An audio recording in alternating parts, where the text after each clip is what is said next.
De José a Jesús. Hemos venido hablando todo este tema acerca de José. Cuando hablamos de José, yo no me estoy refiriendo exactamente a toda la vida de José, aunque hemos hablado de José, aunque hemos hablado de Jacob, aunque hemos hablado de Abraham, aunque hemos hablado del pueblo de Israel, aunque hemos hablado de muchas aristas en cuanto a nombres o personajes bíblicos se refiere en la Biblia. Pero el punto central es y será siempre nuestro amado Señor Jesucristo. Él es el punto central de toda la reunión, de cada reunión, de nuestras vidas, de cada uno de cada cosa que hacemos para el Señor. El punto central siempre será Jesucristo. Es lo importante que usted lo entienda. Cuando hablamos de José, y cuando hablamos de los sueños que Dios le reveló a José para que se los diera a Faraón, no estamos hablando o enfocados en el tema de los sueños. Tampoco estamos hablando en el tema de que José es el centro. Y tampoco estamos hablando de que Faraón fue el más importante del momento, etcétera, etcétera. Siempre hablaremos que el centro es Jesucristo, que todas las cosas que pasaron en el Antiguo Testamento tienen que ver obligatoriamente como un punto central y cardinal en Cristo Jesús, en el Cordero inmolado. Cuando nosotros adoramos al Señor, no estamos adorando la forma, no estamos adorando una iglesia, no estamos adorando un nombre de una congregación y mucho menos el de un pastor. Cuando estamos adorando el nombre de Jesús, el único y verdadero Dios. Dios es el único, Jesús es el único Dios verdadero, absoluto. Eso tiene que quedar completamente claro, absolutamente claro. No puede haber una enseñanza dual o que tenga una dualidad o que tenga un trasfondo de humanismo o de antropología. Es importante que nosotros lo entendamos. Y cuando hablamos de antropología, quiere decir que no es importante o no es relevante el hombre o los hombres. Sin embargo, Dios sí ha tocado obviamente el corazón de los hombres.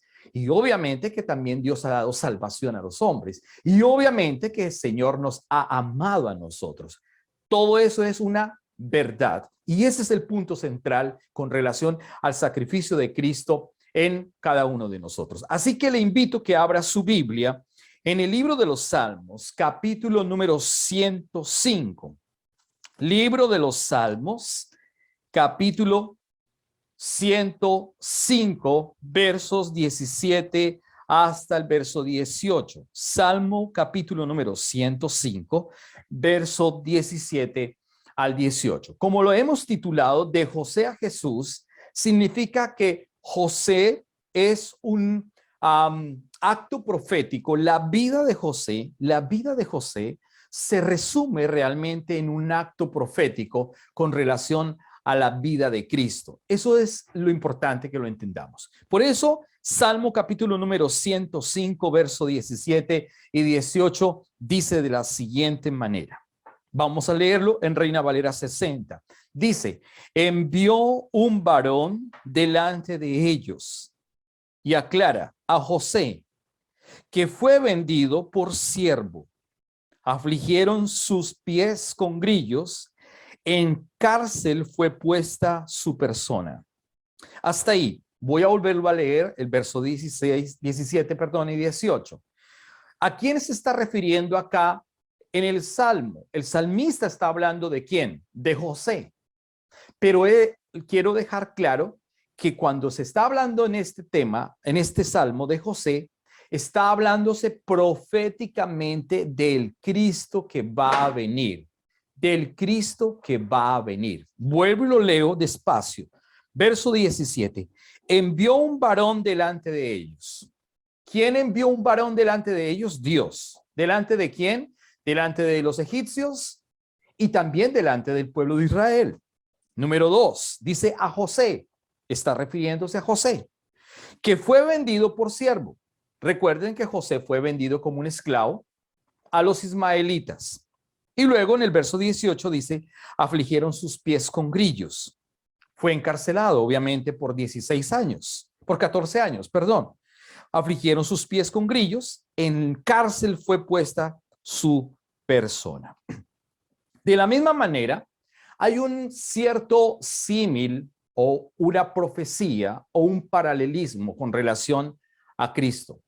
José ha sido enviado, José ha sido quebrantado, José ha estado angustiado, José ha ido a la cárcel, José ha pagado un precio por el cual no cometió pecado, era un varón lleno de la bendición de Dios, y de la misma manera Dios iba a enviar al mundo a Jesucristo. El mundo es Egipto. Egipto es toda la pobreza espiritual. Egipto es un lugar desértico. Egipto es un lugar de muerte y de destrucción, pues eso representa el mundo entero, todo el globo terráqueo. Viva donde usted viva, en Canadá, en Estados Unidos, en Europa, en Sudamérica, en África, donde usted viva, el mundo es Egipto, un mundo que está caído lamentablemente a causa del pecado y a causa de las obras de los hombres que ha sido mala lamentablemente. Entonces, hay un paralelismo entre la vida de José y la vida de Jesús. José representa ciertamente lo profético que va a ocurrir en la vida del Salvador, en la vida del Cristo. Cuanto más sufrió José, más se mostraba a Jesús. Cuando José sufría más y más, cuando José fue vendido, cuando sus hermanos se burlaron, cuando fue metido en una cisterna, cuando fue llevado como esclavo por los ismaelitas, cuando estuvo en la cárcel, cuando fue tentado por la esposa de Potifar. Todos estos aspectos mostraban realmente aspectos proféticos con relación al Cristo. Y lo que es mejor aún, dice la Biblia que José fue un hombre que estuvo muy obediente y muy atento a todas las situaciones de su vida. La Biblia no me registra que José haya discutido con Potifar. La Biblia no me registra que José haya discutido con cualquiera de sus verdugos de aquel momento.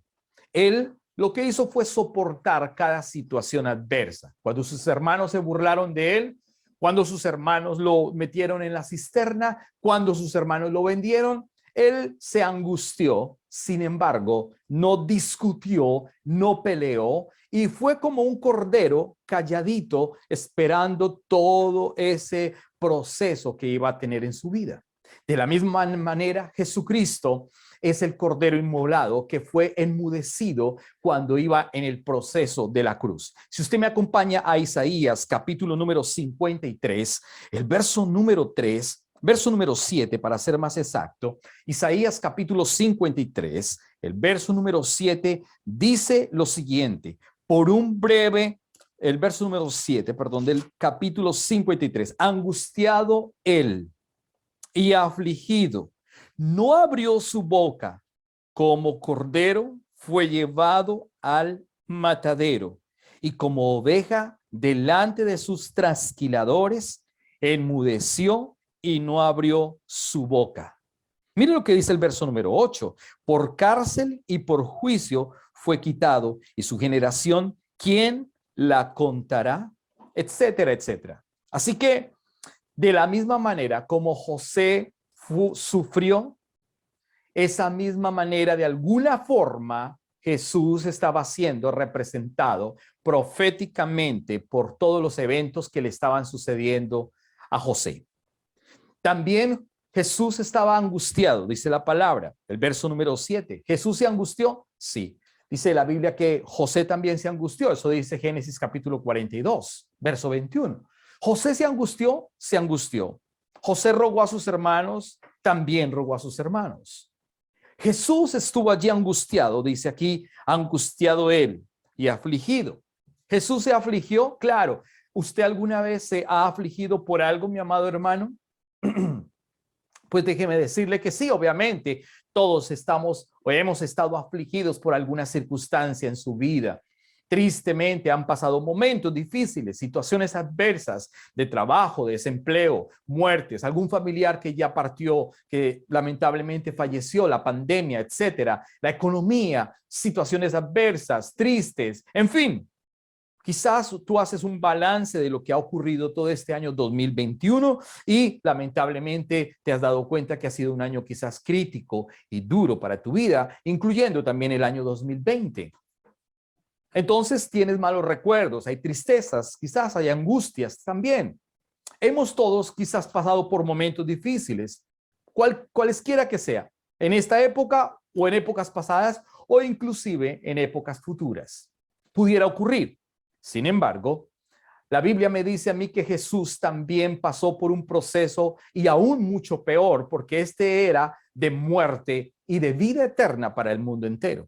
Lo que está diciendo entonces Isaías, él dice, angustiado él y afligido. Dice que no abrió la boca, no abrió su boca, como corderito fue llevado al matadero y como oveja delante de sus trasquiladores, enmudeció y no abrió su boca. Interesante cómo ha ocurrido todo este proceso de la misma manera como José ha pasado un proceso impresionante. Jesús va a pasar lo mismo y proféticamente es lo que va a ocurrir. Ahora bien, ¿qué fue lo que hizo el Señor? El Padre Eterno ha enviado a su Hijo amado para que usted y yo tengamos vida eterna.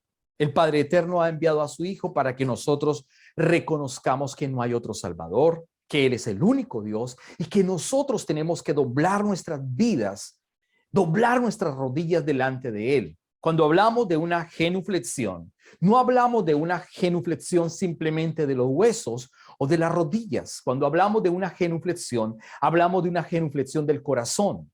Hablamos de una genuflexión de nuestro espíritu. Hablamos de una genuflexión de nuestro orgullo. A veces el orgullo de nuestro orgullo no permite que podamos ver a Jesús. Nuestro orgullo es superior, lamentablemente.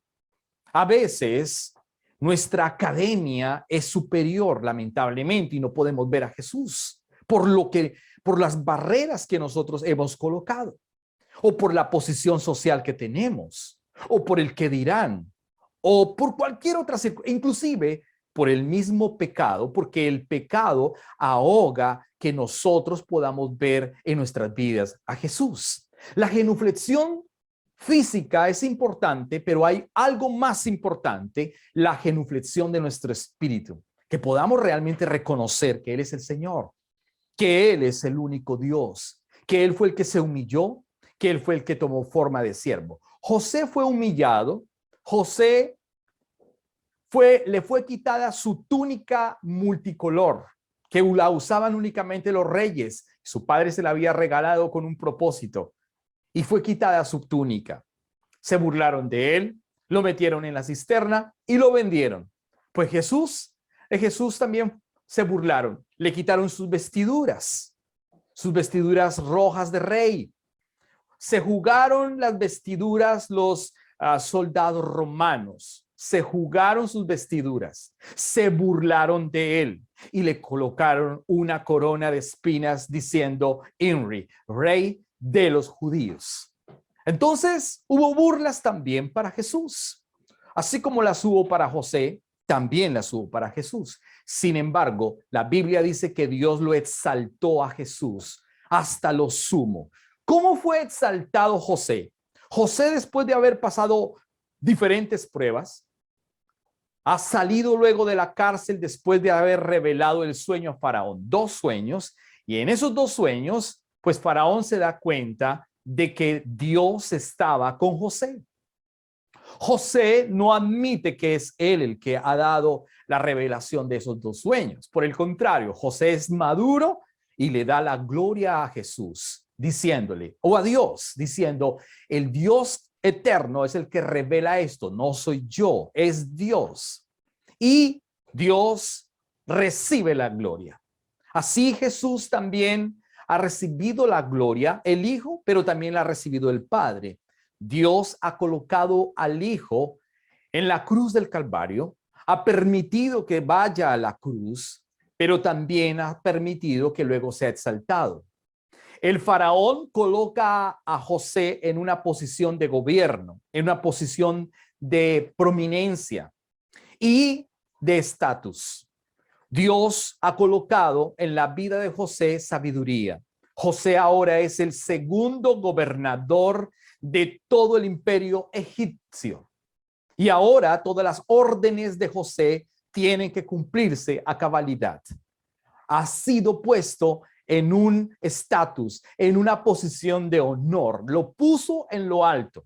De la misma manera, Jesús, ha sido humillado, ha ido a la cruz, pero Dios lo colocó hasta lo sumo, en lo alto. Y todo mundo tiene que reconocer que Él es el Señor. Y toda rodilla tiene que doblarse. Y todo nombre y toda persona tiene que nombrar su nombre, el nombre de Jesús. Acompáñeme a la carta a los Filipenses, el capítulo número 2, por favor. Carta a los Filipenses, capítulo número 2, los versos número 5 hasta el verso número 11. Es impresionante cómo el Evangelio o cómo las cartas paulinas nos hablan acerca de la redención del Cristo eterno, de su victoria, de cómo el Padre lo ha colocado en alto para que todo mundo sepa que Él es el Señor eterno. Filipenses capítulo 2, el verso número 5 dice: haya pues en ustedes o en vosotros este sentir que hubo también en Cristo Jesús, el cual, verso número 6,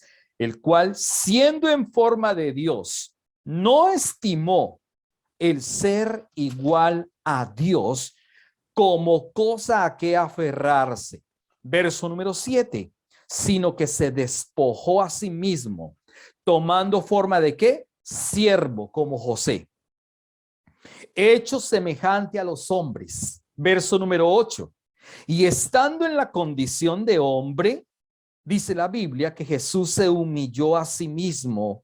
¿Por qué se humilló a sí mismo? Porque Él era Dios, pero Él se bajó, se humilló a sí mismo, dice la palabra, y haciéndose obediente. Jesús fue obediente ¿hasta dónde? Hasta la muerte, y muerte de cruz, dice la palabra. Verso número 9, por lo cual, después de que Dios, él humildemente se ha bajado, se ha humillado, ha bajado como un ser humano. Ahora en el verso número 9 dice, por lo cual Dios también lo exaltó hasta lo sumo, hasta lo alto, y le dio un nombre que es sobre todo nombre. Entonces hay que tener claridad. El nombre de Dios es bien importante. No es el nombre de Dios cualquier nombre.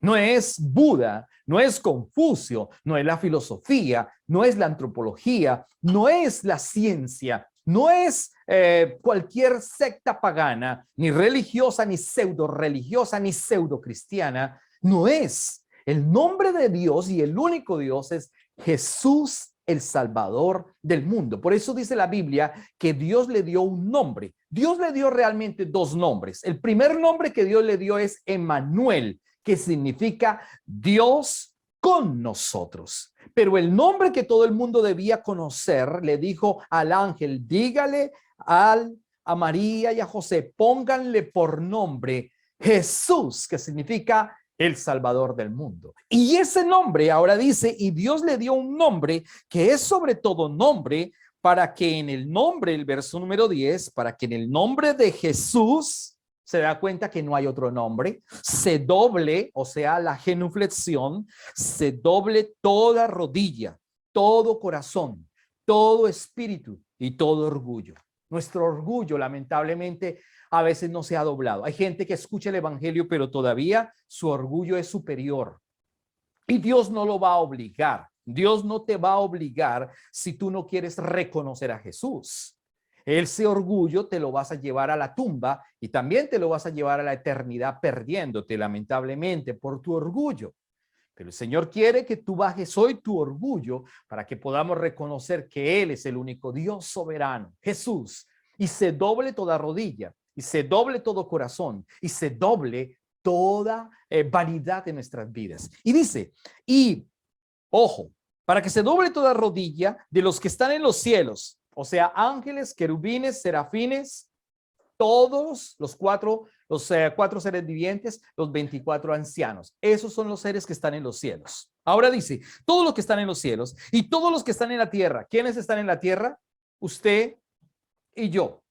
Grandes, pequeños, blancos, negros, anglosajones, latinos, europeos, africanos, tailandeses, árabes, chinos, judíos, israelitas, hebreos, etcétera, etcétera, etcétera. Colombianos, peruanos, ecuatorianos, de toda raza, de toda nación.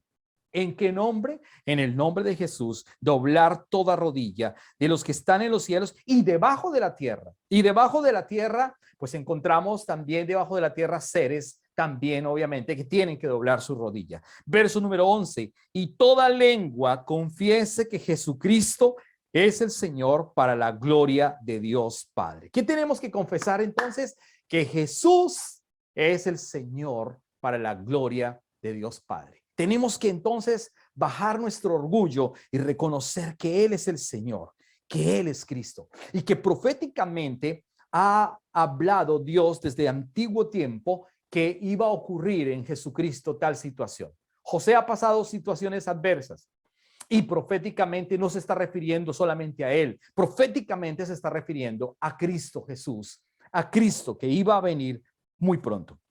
Entonces, al igual que Jesús, José fue amado por su padre. José fue amado por Jacob. Vaya conmigo a Génesis capítulo número 37, por favor. Génesis capítulo número 37, el verso número 4. Léalo conmigo, por favor.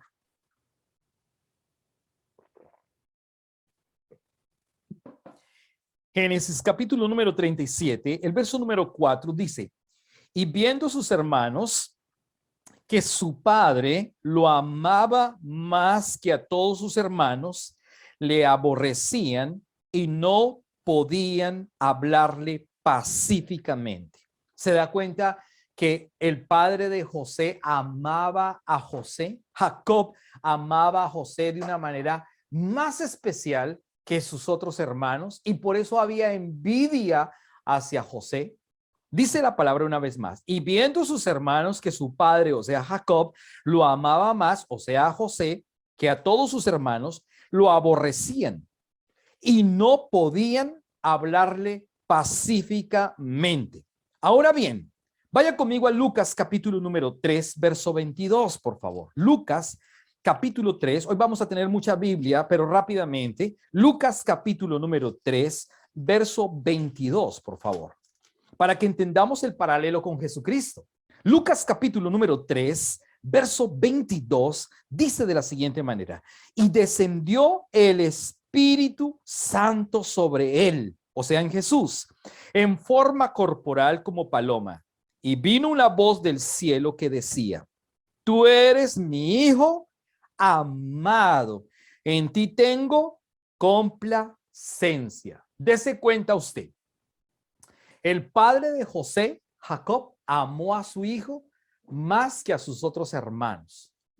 El Padre eterno, el Dios todopoderoso, amó a Jesús, su unigénito hijo, más que cualquier otra cosa en el mundo. Él está diciendo claramente en el verso 22, y descendió el Espíritu Santo sobre él, o sea, sobre Jesús, en forma corporal, como una paloma, no que era paloma, aclaro, como una paloma, y vino una voz del cielo que decía, tú eres mi hijo amado, en ti tengo complacencia, en ti tengo complacencia. Así que Jesús fue amado por su Padre y además de eso, el Padre sentía gozo, alegría, complacencia por la vida de su hijo, por la actitud de su hijo, por el amor de su hijo.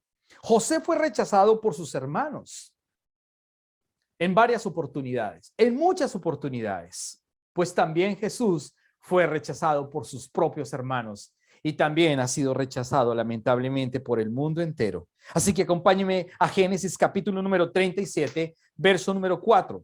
Génesis capítulo número 37, verso número 4, por favor. Mire lo que dice Génesis 37:4. Y viendo sus hermanos que su padre lo amaba más que a todos sus hermanos, perdóneme, Génesis 34, sí, 37:4. Y viendo sus hermanos que a su padre lo amaba más que todos sus hermanos, le aborrecían y no podían hablarle pacíficamente. Ya lo habíamos leído, pero lo volvemos a leer porque es que lo aborrecían. Los hermanos de José aborrecían la vida de José, aborrecían lo que él hacía, aborrecían su personalidad, aborrecían la relación que él tenía con su padre, que era más íntima, más hermosa, más estable, más de respeto, más de seriedad. Entonces hay un aborrecimiento hacia él. Ahora bien, Juan capítulo número 7, por favor, dice Juan capítulo número 7, los versos número 1 al 5 con relación a Cristo. Estamos haciendo un símil de toda la vida de José con relación al Cristo, que es lo que nos atañe a nosotros principalmente. Juan capítulo número 7, el verso número 1 al 5, por favor, léalo conmigo. Después de estas cosas, dice Juan capítulo 7, después de estas cosas, andaba Jesús en Galilea, pues no quería andar en Judea, porque los judíos procuraban matarle. Verso número 2. Estaba cerca la fiesta de los judíos, de los tabernáculos. Verso número 3. Y le dijeron sus hermanos. Mira, date cuenta, los hermanos de Jesús. Y cuando hablo de los hermanos de Jesús, estamos hablando de los hermanos de la carne. ¿Jesús tuvo más hermanos? Sí, claro que sí. Y hermanas también. Acá dice en el verso número 3. Y le dijeron sus hermanos, sal de aquí y vete a Judea, para que también tus discípulos vean las obras que haces. O sea, lo estaban desafiando. Se burlaban de él también. Sus hermanos, los hermanos de Jesús se burlaban de Jesús. No lo estaban diciendo de buena manera. Le estaban diciendo, oye, date a conocer. No que eres Jesús, no que eres el Cristo, no que eres el Salvador. Date a conocer, no te puedes quedar aquí escondido. Date a conocer. Y le dijeron sus hermanos, sal de aquí y vete a Judea para que también tus discípulos vean las obras que haces. Verso número 4. Porque ninguno que procura darse a conocer, ¿se da cuenta lo que está diciendo los hermanos? Porque ninguno que quiere que procura darse a conocer, hace algo en secreto. Si estas cosas haces, manifiéstate al mundo, le dicen los hermanos. Verso número 5. Porque ni aún sus hermanos, note usted el verso número 5, lo que hablan de Jesús, porque ni aún sus hermanos creían en él. Entonces Jesús les dijo en el verso número 6, mi tiempo aún no ha llegado, mas nuestro tiempo siempre está presto. Verso número 7 concluye diciendo, no puede el mundo aborreceros a vosotros, dice Jesús, mas a mí me aborrecen porque yo testifico de él que sus obras son malas. A Jesús lo iban a aborrecer y ya sus hermanos lo estaban aborreciendo, porque dice claramente el verso número 5 que ni sus propios hermanos creían en él. Y note usted ese paralelo impresionante o esa profecía en la vida de José con relación a la vida de Cristo. José fue aborrecido por sus hermanos y de la misma manera los hermanos de Jesús aborrecieron a su hermano Jesús, el Salvador del mundo. No creían en él, no creían en lo que Dios había colocado en su vida, el Padre Eterno. No creían en lo que Dios iba a hacer. Y les decía, muéstrate realmente a ver si tú eres Dios, en otras palabras. Si quieres darte a conocer, pero Jesús le responde, todavía no ha llegado mi tiempo. Por eso estoy en una etapa de preparación. Igual que José. José estuvo en una etapa de preparación durante aproximadamente 16 años y luego 14 años más, que fue la etapa de la cárcel, donde Dios preparó el corazón de José para que luego pudiera llegar a ser el gobernador de todo el imperio egipcio. ¿Cómo José aguantó? ¿Cómo José esperó? Hablábamos hace 8 días, ¿no? La paciencia es fundamental porque si no tenemos paciencia en Cristo y no esperamos en Cristo, perdemos grandes oportunidades, lamentablemente, porque desconocemos lo que Dios tiene preparado para cada uno de nosotros. José esperó el tiempo adecuado Y cuando sale de la cárcel a la edad de 30 años, ahora era el tiempo para gobernar sobre el imperio egipcio. De la misma manera, Jesús tenía 30 años cuando se dio a conocer el año de popularidad. Los años de popularidad fueron realmente 3 años. Del año 30 al año 33 fueron los 3 años prodigiosos donde Jesús dio a conocer todo el poder de Dios, la gloria de Dios, la redención de Dios para el mundo entero. 3 años de victoria, 3 años de formación a sus discípulos, 3 años para que la iglesia naciente tuviera la gloria de Dios, el poder de Dios, que es lo que habla la carta de los Hechos, el capítulo número 2. Pero recibiréis poder cuando haya venido sobre vosotros el Espíritu Santo. ¿Para qué recibimos el Espíritu Santo? ¿Para hacer un show? No. Recibimos el Espíritu Santo para ser testigos, martureo, testigos en Judea, en Samaria, en Jerusalén, en toda la tierra. ¿Para qué recibimos poder? Para eso, ¿para qué damos testimonio? Para eso, para mostrar la gloria de Dios, el poder de Dios en nuestras vidas, la santidad, el poder en nuestras vidas. Para eso recibimos el Espíritu Santo. Y eso es lo que ha ocurrido en la vida de Cristo. 3 años de gobierno, de autoridad, de gloria en el mundo entero, de dar a conocer al Padre, que todo el mundo sea salvo. José a la edad de 30 años sale de la cárcel para gobernar el imperio egipcio de esa misma manera. Entonces, ha sido rechazado por sus hermanos José y también ha sido rechazado por sus hermanos Jesús. José ha sido vendido a Egipto, lamentablemente. Ha sido vendido a los ismaelitas, llevado a Egipto. José ha sido lamentablemente ultrajado por sus propios hermanos.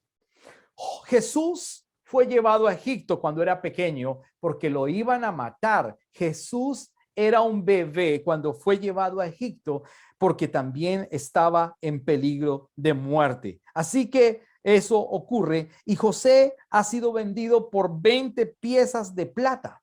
Jesús ha sido vendido por 30 piezas de plata. Acompáñeme a Génesis capítulo número 37, el verso número 28, por favor. 37 de Génesis capítulo número 28.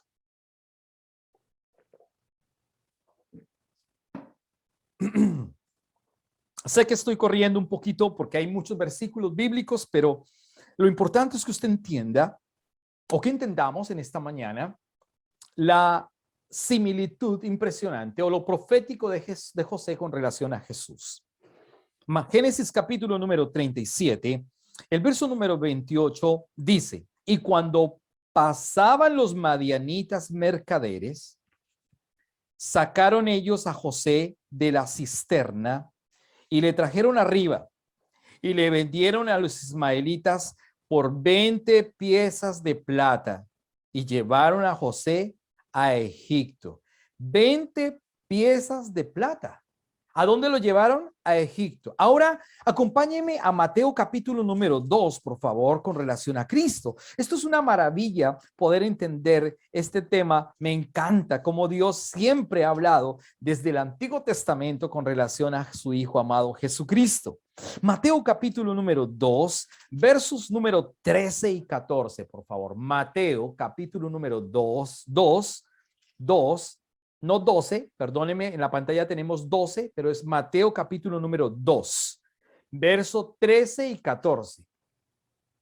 Mateo capítulo número 2, versos número 13 y 14. Mil gracias. Dice el verso número 13. Después que partieron, he aquí un ángel del Señor se le apareció en sueños a José y le dijo, levántate y toma al niño y a su madre y huye ¿a dónde? A Egipto. ¿A dónde fue José llevado por los ismaelitas? A Egipto. Ahora Jesús fue llevado ¿a dónde? A Egipto. Cuando lo iban a matar, también fue llevado a este lugar. Recuerde que Egipto representa podredumbre, pecado, el mundo, etcétera, etcétera. Pero en ese momento fue guardado en Egipto. ¿Quién? Jesús. y José fue llevado como esclavo a Egipto. Dice la palabra, y huye a Egipto y permanece allá hasta que yo te diga, porque acontecerá que Herodes buscará al niño para matarlo. Verso número 14. Y él despertando tomó de noche al niño y a su madre y se fue ¿a dónde? A Egipto, dice la palabra. Ahora bien, vaya conmigo a Mateo 26, 14, más adelante, en el mismo evangelio. Mateo capítulo número 26, versos 14 y 15, por favor. Mateo capítulo 26, verso 14 y 15. Dese cuenta ahora que ahora lo van a vender a Jesús. ¿Por cuánto vendieron a José? 20 piezas de plata. ¿Por cuánto vendieron a Jesús? 30 piezas de plata. Valía un poquito más, lamentablemente. Dice aquí, entonces uno de los 12, en el verso número 14, entonces uno de los 12, que se llamaba Judas Iscariote, fue a los principales sacerdotes y les dijo, ¿qué me queréis dar? ¿Qué me queréis dar si yo os lo entregare? O sea, Judas estaba negociando. Judas estaba vendiendo a su maestro. Judas estaba vendiendo al Rey de Reyes y Señor de Señores. Terrible, ¿no? Dice, ¿qué me quieren dar ustedes si yo se los entrego? Y ellos le asignaron 30 piezas de plata. El verso 16 concluye, y desde entonces buscaban oportunidad para entregarle. Ok, entonces José ha sido vendido por 20 piezas, Jesús ha sido vendido por 30 piezas de plata, lamentablemente. José testificaba en contra de todas las patrañas que hacían sus hermanos. Diríamos en términos populares hoy en día, lamentablemente, no es la manera correcta, y permítanme decir esta palabra horrible, pero es verdad. Hoy en día una persona que va y cuenta la verdad le dicen sapo, no sea tan sapo. Pues Jesús pudiese ser un sapo, pues José pudiese ser un sapo, entre comillas, porque testificaba José todos los pecados de sus hermanos a su padre. José iba y le contaba lo que sus hermanos hacían. José era un hombre que se guardaba para Dios. José era un hombre que tenía una relación íntima con Dios y conocía la importancia de permanecer en santidad. Jesús es el Hijo de Dios, es completamente santo y perfecto. Jesús no vino a juzgar al mundo, pero sí vino a decirle al mundo que estaba muerto, a decirle al mundo que está en pecado, a dar justicia, juicio y pecado, dice la palabra. Jesús vino a anunciar el evangelio del Padre, el perdón, pero también Jesús vino a denunciar nuestros pecados, por lo cual nosotros necesitamos salir del pecado y reconocer que Él es el Dios eterno que ha dado a su Hijo amado para que tengamos salvación. José fue y anunció a su padre todas las patrañas que hacían sus hermanos. Jesús testifica también al Padre toda la inmundicia que el mundo hace con relación al pecado. Vaya conmigo a Génesis capítulo número 37, por favor, el verso número 2. Génesis capítulo número 37, el verso número 2.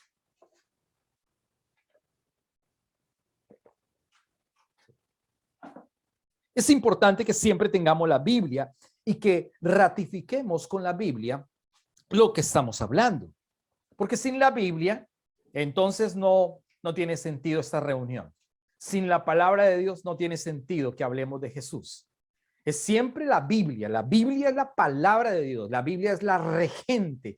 La Biblia es la palabra absoluta. La Biblia es la palabra prominente. No es la palabra de un pastor, no es la palabra de un hombre, no es la palabra de una religión. Es la palabra de Jesús que es viva, que es eficaz, que tiene una verdad absoluta en el tiempo. Dice la palabra en Génesis capítulo número 37, el verso número 2. Esta es la historia de la familia de Jacob. José, siendo de edad de 16 años, apacentaba las ovejas ¿con quiénes? Con sus hermanos. Y el joven estaba con los hijos de Bila y con los hijos de Silpa. hermanos, obviamente, de José, pero que Jacob había tenido con otras mujeres en esa época, obviamente. Ahora bien, dice, mujeres de su padre, ahí aclara, e informaba, mire lo que dice la palabra, e informaba José a su padre la mala fama de ellos. ¿Se da cuenta usted que José era el que le daba información a Jacob, su padre, de todo lo que los hermanos hacían mal? Yo me imagino que José iba donde su padre y le decía, papá, mis hermanos, tus hijos, se roban las ovejas de otras personas. Mis hermanos, tus hijos son groseros, orgullosos, altaneros, burladores de los demás. Mis hermanos, tus hijos hurtan. Mis hermanos, tus hijos ven pornografía. Mis hermanos, tus hijos ven basura. Mis hermanos, tus hijos hacen y deshacen. Mis hermanos me odian. Yo pienso que José estaba todo el tiempo llevándole la información al padre, testificándole a Jacob acerca de la mala conducta de sus hermanos. Él todo el tiempo llevaba la información a su padre y decía claramente, ojo, mujer, dice, informaba José a su padre la mala fama de ellos. Los hijos de Jacob tenían mala fama, lamentablemente, exceptuando obviamente más adelante a Benjamín y exceptuando obviamente a José, pero tenían mala fama. Hacían malas cosas. Hoy el mundo lamentablemente también hace o tiene mala fama. El mundo vive en pecado. El mundo está muerto.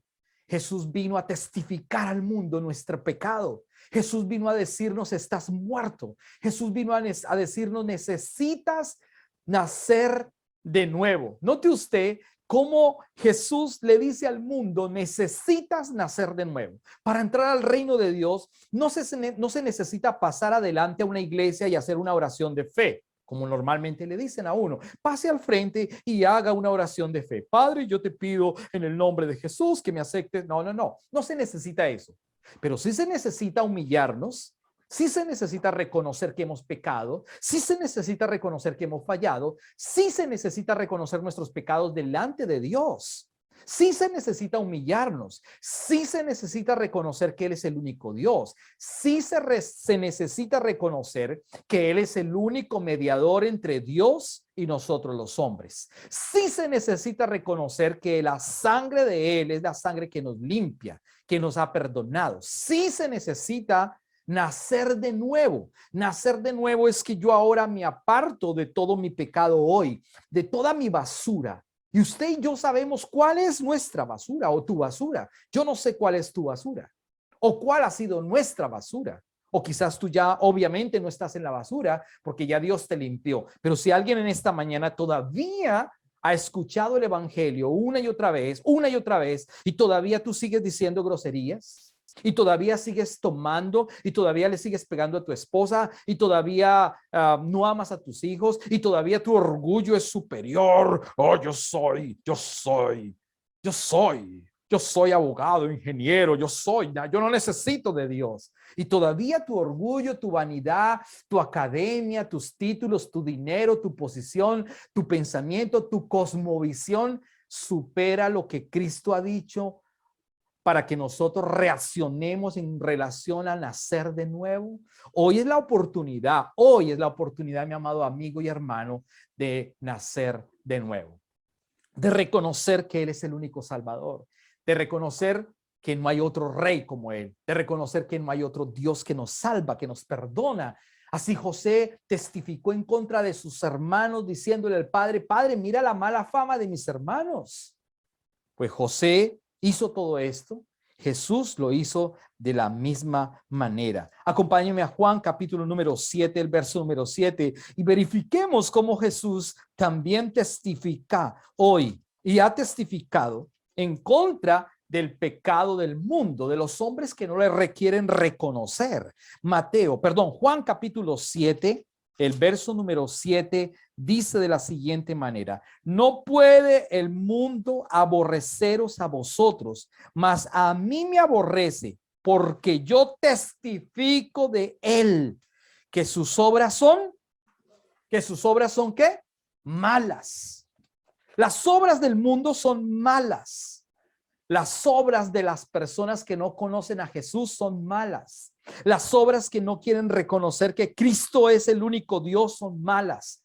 Las obras de los cristianos tibios son malas, porque tienen un pie en el mundo y un pie en la iglesia. Todavía les encanta la iglesia, pero les encanta la rumba. Les encanta la iglesia, pero les encanta el sexo ilícito. Les encanta la iglesia, pero les encanta la pornografía. Les encanta la adoración, pero les encanta bailar en diferentes lugares. Les encanta la iglesia, pero les encanta el pecado, les atrae, les llama la atención. Les encanta la iglesia, pero su verbo no ha cambiado, su corazón no ha cambiado, su actitud con su familia no ha cambiado.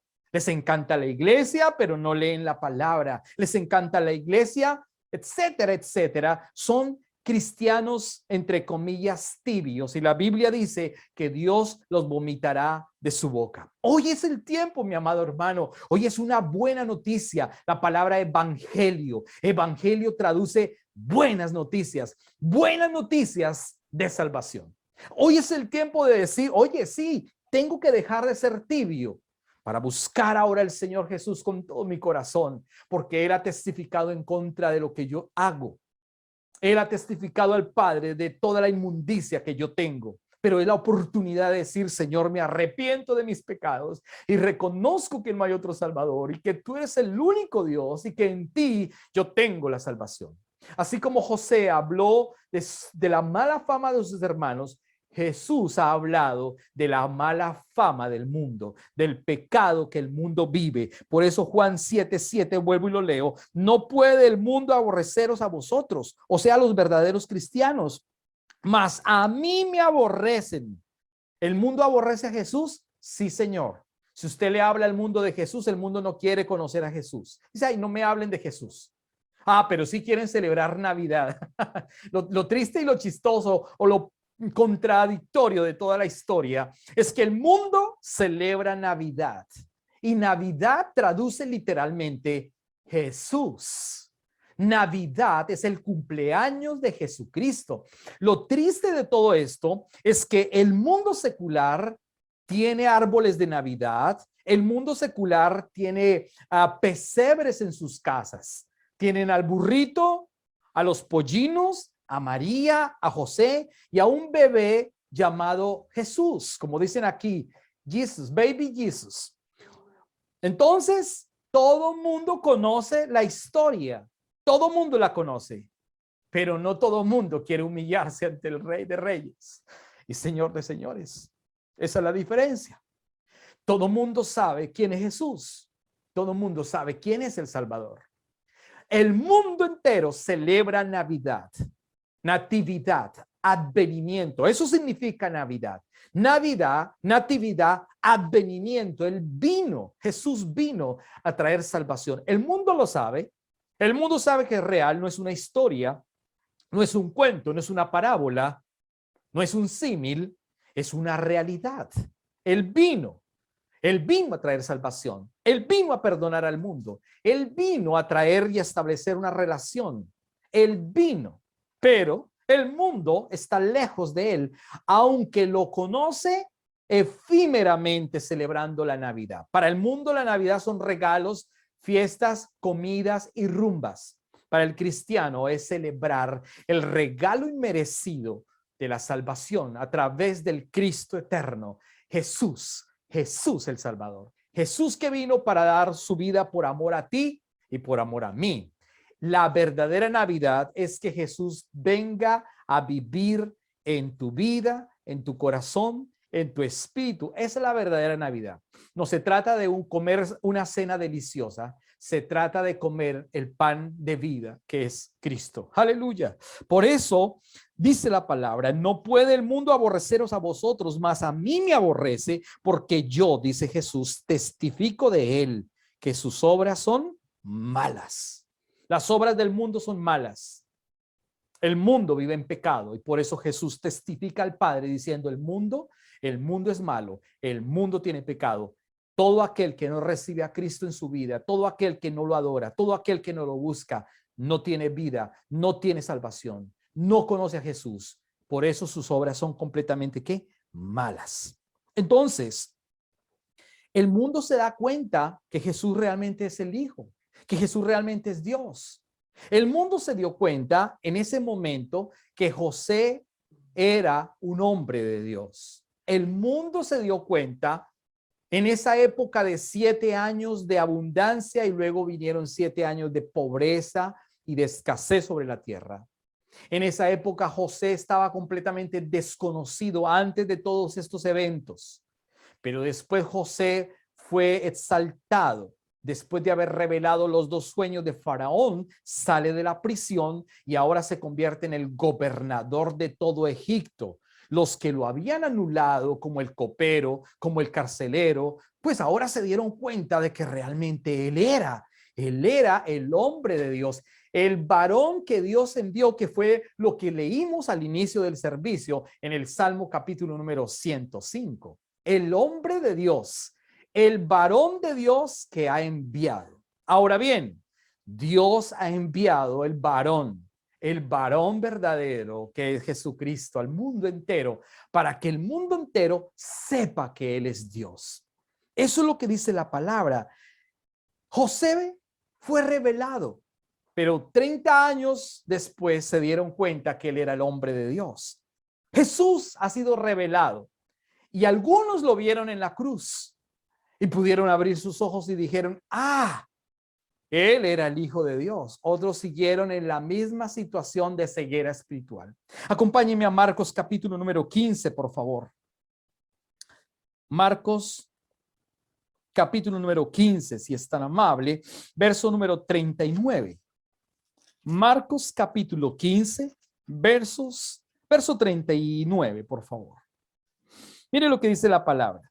Y el centurión que estaba frente a él, o sea Jesús, viendo que después de clamar había expirado, así dijo. ¿Qué dijo el centurión? Verdaderamente este hombre era el Hijo de Dios. ¡Wow! Verdaderamente este era el Hijo de Dios. ¿Qué dijeron entonces en el Antiguo Testamento con relación a José? Verdaderamente este era el varón que Dios había enviado para salvar a Egipto del hambre. Y no solamente a Egipto, salvó también a otros pueblos, pero principalmente salvó a la nación de Israel, porque su familia, su padre Jacob, sus hermanos también pudieron ir y comer del trigo, del pan que tenía Egipto, porque las demás naciones alrededor estaban sufriendo de hambruna. Hubo una hambruna sobre la tierra impresionante y solamente Egipto tenía la posibilidad de poder proveer pan a otras naciones. Hoy pudiese haber una escasez de alimentos en el mundo entero, pero también hoy hay una escasez de evangelio verdadero. ¿Por qué la escasez de evangelio verdadero? Hoy, lamentablemente, estamos viviendo esa etapa en la iglesia.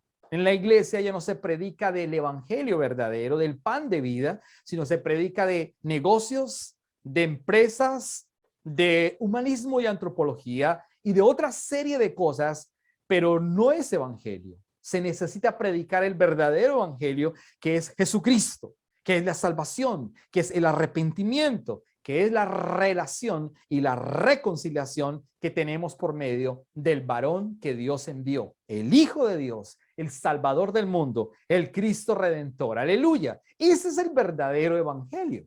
Esa es la verdadera y correcta interpretación de la palabra. No es José, no es José, no es Jacob, no es Abraham, no es Esaú, es Jesús el Salvador.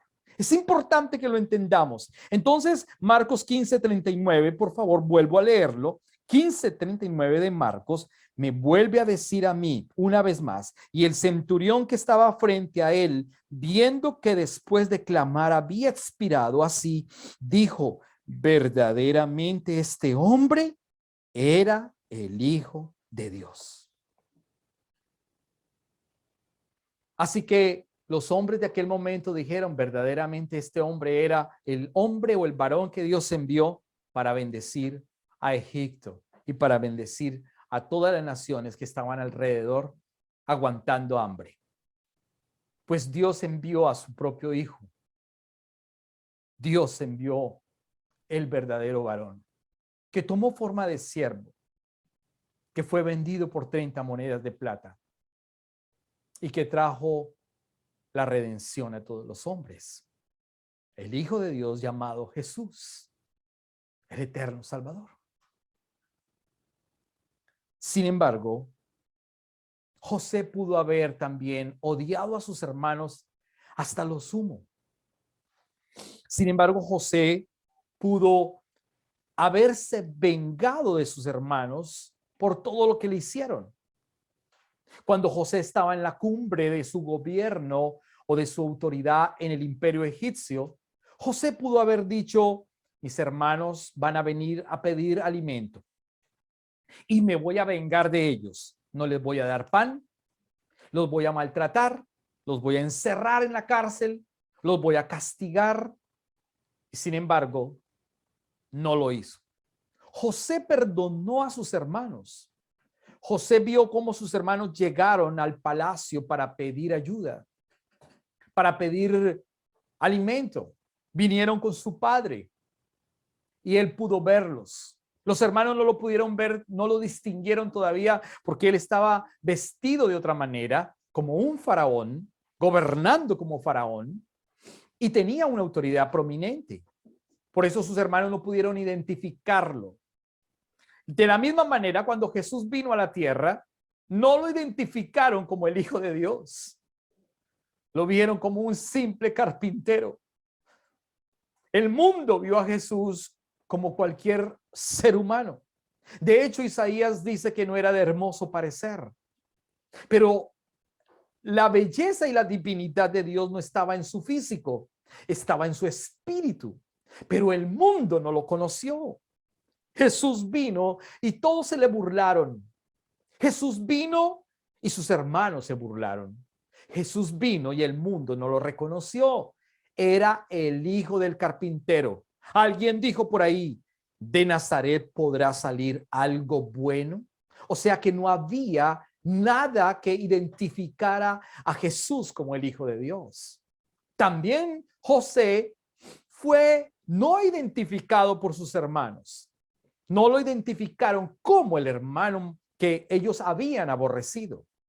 Pero en el corazón de José sabía que ellos eran sus hermanos, y en el corazón de José, José no guardó envidia, José no guardó rencor, José no se vengó de ellos, José no los mandó matar, José no los encerró. José tuvo ¿qué? Misericordia. Jesús perdonó la vida de sus hermanos. José, perdonó la vida de todo lo que ellos, de sus hermanos, de lo que ellos le habían hecho en el pasado. ¿Cuántas veces José tuvo que haber llorado solo en el imperio egipcio? ¿Cuántas veces José tuvo que haber extrañado la cena o las comidas que pasaban con sus hermanos?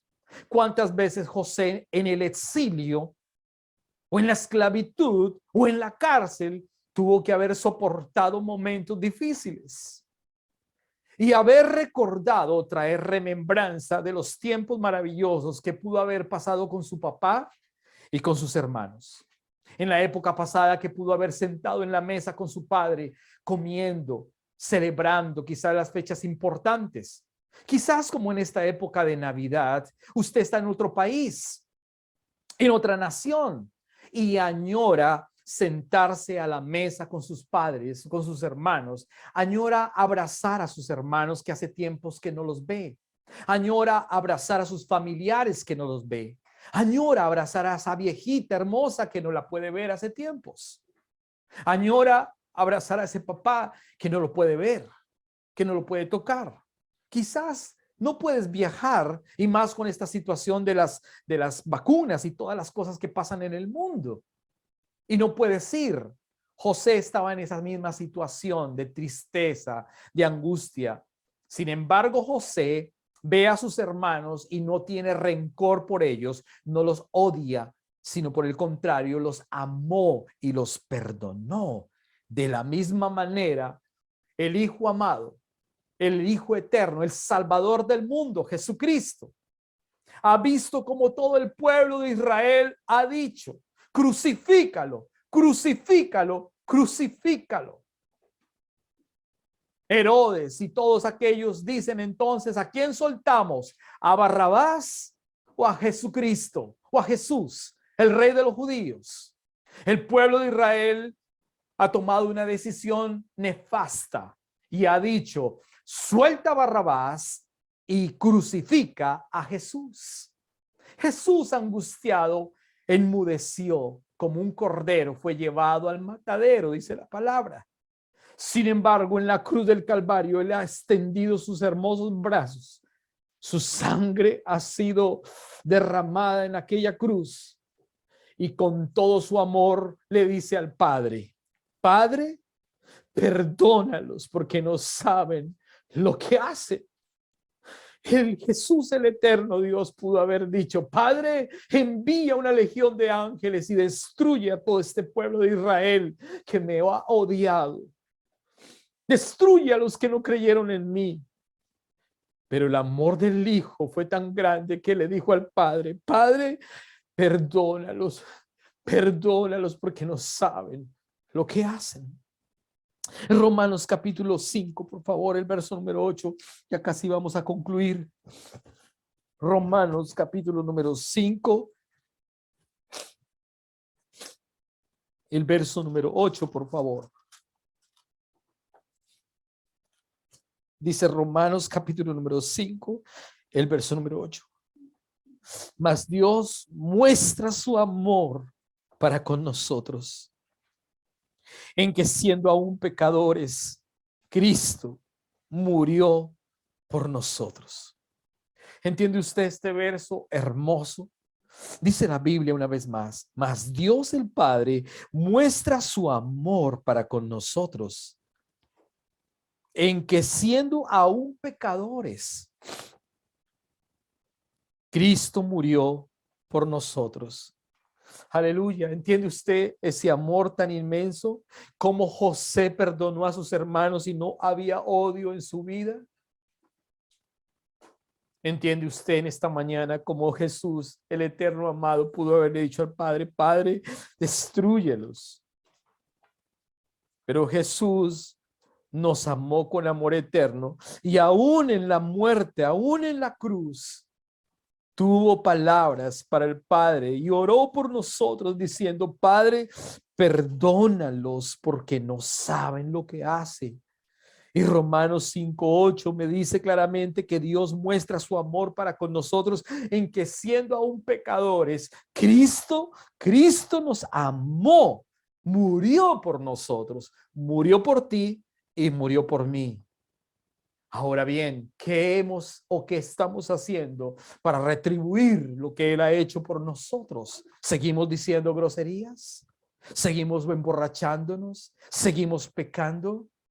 ¿Mostrando nuestra mala fama y nuestros pecados? ¿O hemos reaccionado a ese amor? ¿O hemos reaccionado a esa misericordia? ¿O hemos reaccionado a ese cariño, a ese amor que Dios ha dado por medio del Hijo?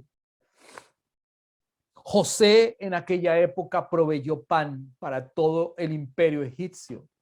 José en aquella época proveyó pan para todas las naciones de alrededor, incluyendo a Israel.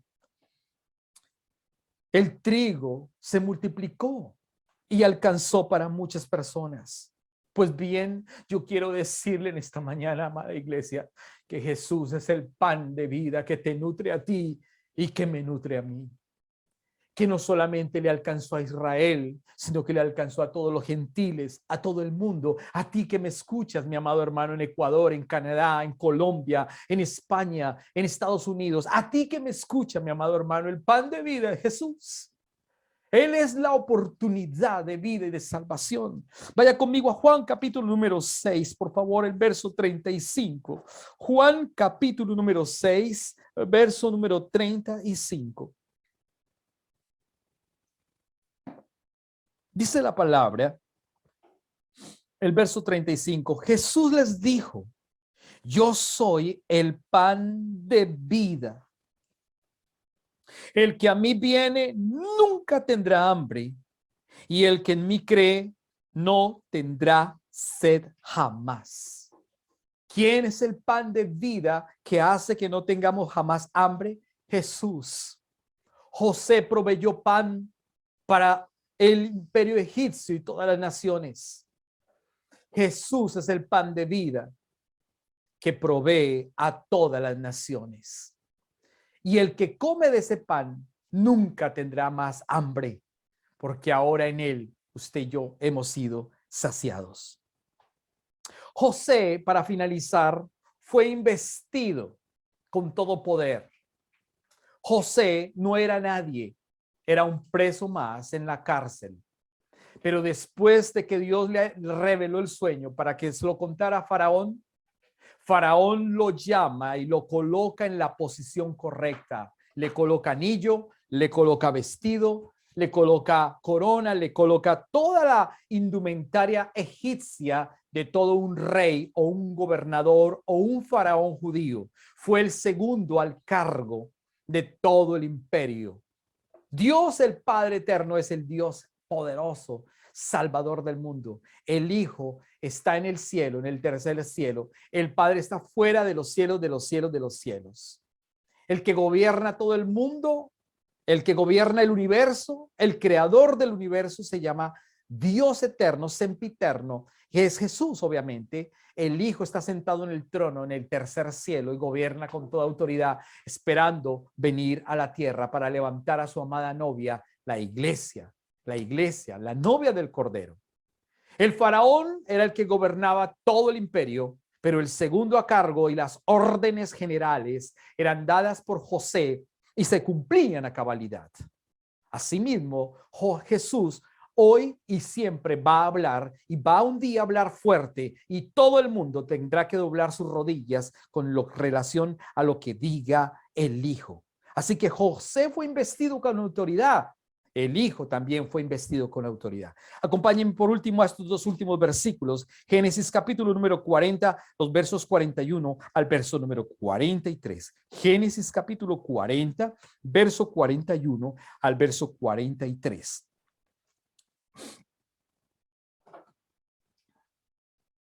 Génesis capítulo 40, o es 41, perdóneme. No tiene el Génesis 40. Perdónenme. Ya, es lo contrario. Génesis capítulo número 41, perdónenme. Génesis capítulo número 41, versos número 41 hasta el verso 43. Génesis 41, 41, 43. Génesis capítulo 41, verso 41 al verso 43. Amén. Dice la palabra de la siguiente manera. Verso 41. Dijo además Faraón a José: he aquí, yo te he puesto sobre toda la tierra de Egipto. Entonces Faraón quitó su anillo de su mano y lo puso en la mano de José, y lo hizo vestir de ropas de lino finísimo, y puso un collar de oro en su cuello. Verso 43. Y lo hizo subir en el segundo carro, y pregonaron delante de él: doblad la rodilla. Y lo puso sobre toda la tierra de Egipto. ¡Wow! Impresionante. Y usted puede leer la historia. ¿Qué fue lo que hizo Faraón con relación a José? Lo puso con toda autoridad en el imperio egipcio. Lo embistió de todo poder, de todo gobierno y de toda autoridad. Ya no era un preso más, ya no era un siervo más, ya no era un esclavo más. Ahora es el gobernador de todo el imperio de egipcio. Y además de eso, el faraón le dice: todo lo que él les diga, háganlo. Todo lo que él les diga, háganlo. Así como María le dijo en las bodas de Caná de Galilea a las personas que estaban en la boda, ¿cierto? A los meseros, al chef de ese momento, les dijo: todo lo que Él les diga, háganlo. Entonces, aquí está diciendo el verso número 41. Dijo además a José, Faraón a José, he aquí, yo te he puesto sobre toda la tierra de Egipto.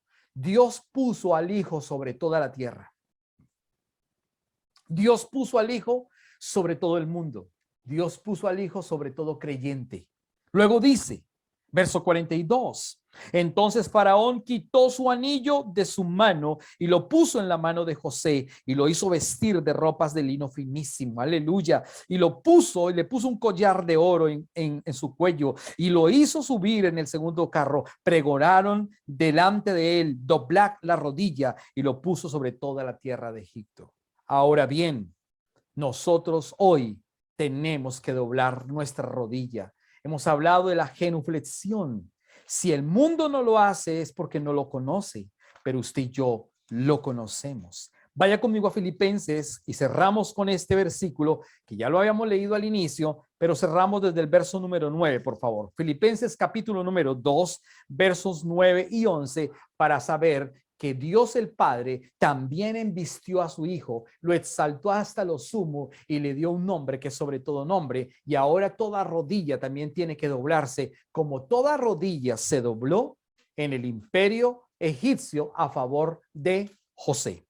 Filipenses capítulo número 2, verso 9, dice 10 y 11, por lo cual Dios también lo exaltó hasta lo sumo y le dio un nombre que es sobre todo nombre, para que en el nombre de Jesús se doble toda rodilla de los que están en los cielos, en la tierra y debajo de la tierra, y toda lengua confiese que Jesucristo es el Señor, para gloria de Dios Padre. Concluyo diciendo lo siguiente en esta mañana.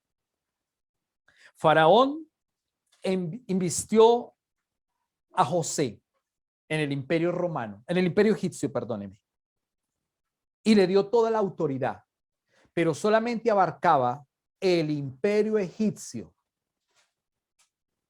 Fue investido completamente, fue el gobernador de todo egipcio, de todo el imperio egipcio, con toda autoridad. Fue puesto en alto. Pero aquí hay un punto más importante con relación a Jesús. Recuerde, no es José, recuerde, no es Jacob, recuerde, no es Abraham, recuerde, no es David, recuerde, no es Daniel. Fueron hombres que se asemejaron y que fueron tocados precisamente por el Salvador, por el Dios eterno con relación al Cristo. Fue lo profético de ellos con relación al Cristo. Es el punto central.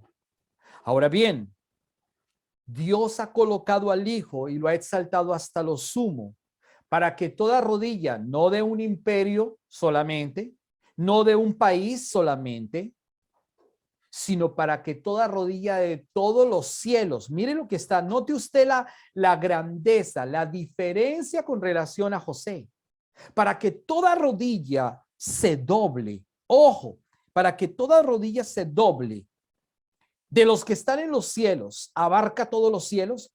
Cuando digo todos los cielos, no me refiero solamente al cielo atmosférico, sky, me refiero a heaven, todo lo espiritual, cielo, todo lo espiritual, el mundo espiritual, todos, ángeles, querubines, serafines, todos los ángeles, todos los principados, todas las potestades, toda rodilla se doblará de los que están en los cielos. 2. Y en la tierra, todos los que están en la tierra en eminencia y todos los que están sin eminencia, pobres, ricos, razas, diferentes lenguas, naciones, países. Y luego dice, y debajo de la tierra, principados y potestades, demonios, todo lo que está debajo de la tierra, todo el inframundo se doblará también. Por eso la carta de Santiago, el capítulo 2, habla también sobre eso, que todos los ángeles, los demonios creen y tiemblan. ¿Por qué? Porque saben que Jesús es el Salvador y porque toda rodilla se va a doblar. Toda rodilla se doblará y toda lengua confesará que Jesucristo es el Señor, para gloria de Dios Padre. Aleluya. ¿Entiende usted en esta mañana ese grande paralelo que hemos hablado en esta mañana acerca de José con relación al Cristo? El Cristo es lo importante. El Cristo es lo maravilloso. El Cristo es lo único verdadero. El Cristo eterno, el Salvador del mundo. El Dios eterno nos ha amado con amor eterno. El Dios eterno ha enviado un varón, como dice el Salmo 105. Envió un varón a José para Israel y para Egipto.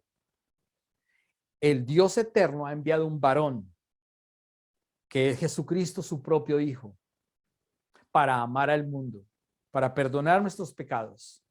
Juan 3:16, porque de tal manera amó Dios al mundo que ha dado a su Hijo unigénito, para que todo aquel que en él crea no se pierda, mas tenga la vida eterna. ¿Qué decisión vas a tomar hoy, mi amado amigo? ¿Qué decisión vas a tomar hoy, mi amado hermano? ¿Doblar sus rodillas? ¿Reconocer su investidura? ¿Reconocer su amor? ¿Tener una genuflexión de verdad sincera? ¿Predicar el evangelio en esta época? ¿Hacer discípulos? ¿O simplemente escuchar el sermón y decir que está muy lindo y ya? ¿Cuál decisión vas a tomar hoy? ¿Decisión de cambio? ¿Decisión de reconocer lo que Jesús hizo en la cruz? ¿Decisión de poder decirle al Señor, aquí estoy y te doy gracias porque no me destruiste como José no destruyó a sus hermanos?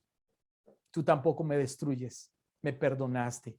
Perdonaste mis iniquidades, mis malas palabras, mi orgullo, mi vanidad, mi pornografía, mi basura, mi pecado, lo más asqueroso. Y me perdonaste. Hoy es tiempo de decir al Señor gracias. Gracias porque así como José fue investido y perdonó a sus hermanos, así el Padre envió al Hijo. Nos perdonó todos nuestros pecados, nos levantó. Fue investido Jesús en la cruz del Calvario y fue también investido en el tercer cielo. Hoy está sentado a la diestra del Padre y muy pronto va a regresar por su amada iglesia. Va a levantar a la iglesia que se congrega, a la iglesia que lo busca, a la iglesia que lo adora, a la iglesia que lo reconoce como su Salvador único y suficiente, a la iglesia que se congrega cada día, cada domingo, cada día, cada tiempo que tenemos para leer su palabra, a la iglesia que se humilla, a la iglesia que le sirve, a la iglesia que le ama.